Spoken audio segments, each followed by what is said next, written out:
بسم اللہ الرحمن الرحیم۔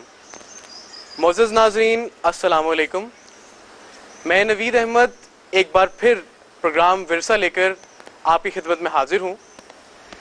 ورثہ ایک ایسا سائنسی پروگرام ہے جس کا بنیادی مقصد لوگوں میں مسلمان سائنسدانوں کے کام سے متعلق آگاہی پیدا کرنا ہے کہ جو ان کی تحقیق تھی یا جو انہوں نے عملی کام کیے اس کا آج کی جدید سائنس کے ساتھ بہت گہرا تعلق ہے۔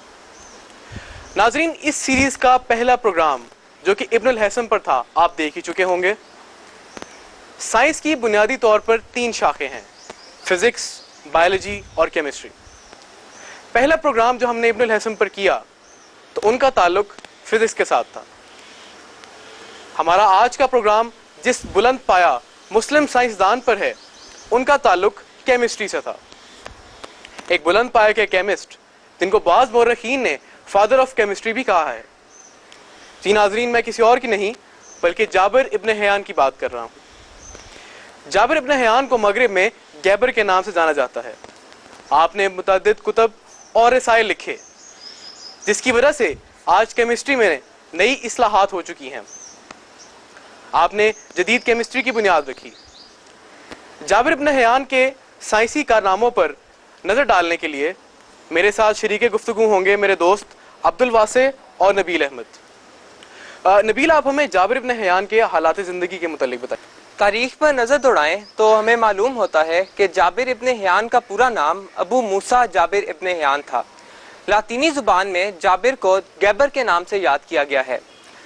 جابر خراسان کے علاقے طوس میں 722 عیسوی میں پیدا ہوئے۔ یہ بنو امیہ کی خلافت کا دور تھا۔ جابر کے والد نے حکومت کے خلاف بغاوت کر رکھی تھی جس وجہ سے انہیں خراسان چھوڑ کر جانا پڑا۔ ان کا خاندان کچھ دیر کے لیے یمن میں قیام پذیر ہو گیا۔ یہاں پر جابر بن حیان نے قرآن اور دوسرے مضامین میں ابتدائی تعلیم حاصل کی۔ جب حکومت کا نظام بنو فاطمہ کے ہاتھوں میں آیا تو جابر ابن حیان کوفہ چلے گئے۔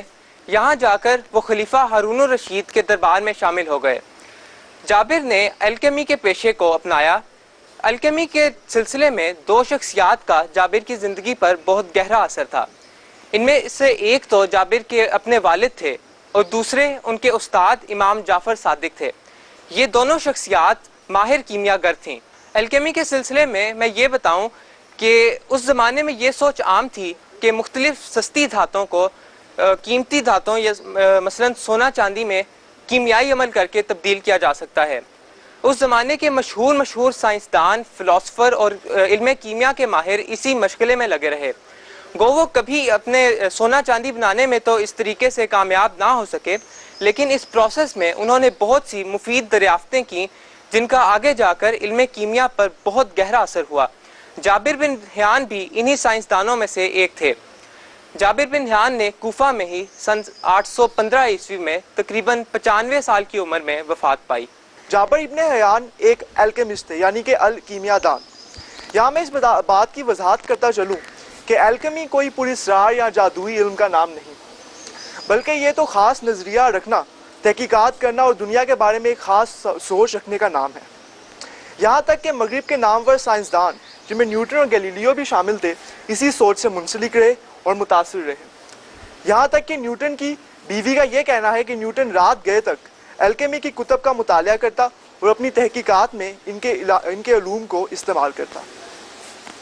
ناظرین، اب ہم جابر ابن حیان کے ان کارناموں کی طرف چلتے ہیں جن کی بدولت آج 1300 سال گزرنے کے بعد بھی آپ کے بتائے ہوئے اصول اور قوانین کی وجہ سے ہی دنیا ترقی کی راہ پر گامزن ہے۔ ان سب میں سر فہرست the process of distillation ہے، یعنی کس طرح ایک مائع کو بخارات میں تبدیل کیا جاتا ہے اور ان بخارات کو ٹھنڈا کر کے جو مائع درقرار ہوتا ہے وہ علیحدہ کیا جاتا ہے۔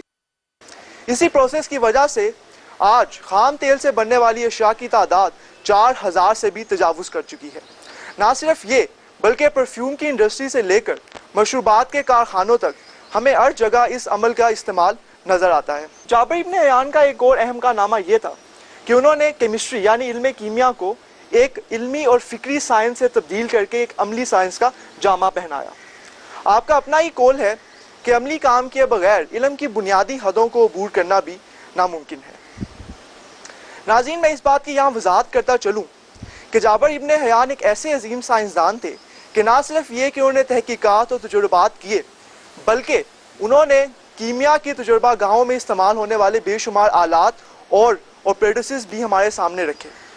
انہوں نے اپنی تصنیفات اور کتب میں مختلف خاکے اور تصاویر کے ذریعے دنیا کو یہ سکھایا کہ کس طرح مختلف آلات بنائے جاتے ہیں. سوال یہاں یہ پیدا ہوتا ہے کہ جابر ابن حیان تو آج سے 1300 سال پہلے پیدا ہوئے اور تبھی انہوں نے اپنی تحقیقات اور تجربات کیے. ان کے علوم ہم تک کیسے پہنچے؟ اس کا انتظام بھی وہ خود ہی کر گئے تھے. انہوں نے اپنی زندگی میں 112 سے زیادہ کتب لکھی اور چند رسائل بھی پبلش کروائے. بعد میں ان رسائل کا ترجمہ لاطینی زبان میں ہوا اور اس طرح ہم تک اور مغرب تک ان کی تعلیمات پہنچی. اس سب بات کا خلاصہ یہ ہے کہ بے شک ہم نوسٹراڈمس کی پیش گوئیاں پڑھیں یا نیوٹن کی پرنسپیا پر نظر دہرائیں، بے شک ہم اپنے کچنز کو چھانیں یا پھر مشرق وسطیٰ کے دور دراز صحراؤں میں بنے ہوئے کسی آئل ریفائنری کا جائزہ لیں، ہمیں ہر جگہ جابر ابن حیان کی ایک نمایاں اور اہم جھلک نظر آتی ہے. مسلمان سائنسدانوں کی یہ ایک یونیک بات ہے کہ اپنے زمانے میں انہوں نے جو بھی کام کیے یا جو بھی انہوں نے میتھڈز انٹروڈیوس کروائے ہیں وہ آج تک جدید سائنس میں بھی رائج ہیں. جیسا کہ عبدالواسع نے آپ کو بتایا کہ خام تیل کو صاف کرنے کے لیے جو پروسیس یوز ہوتا ہے اس کا نام ڈسٹیلیشن ہے، اور یہ وہی طریقہ ہے جس کو جابر ابن حیان نے اب سے 1300 سال پہلے متعارف کروایا تھا، اور آج یہ طریقہ پیٹرولیم انڈسٹری کی بنیاد ہے.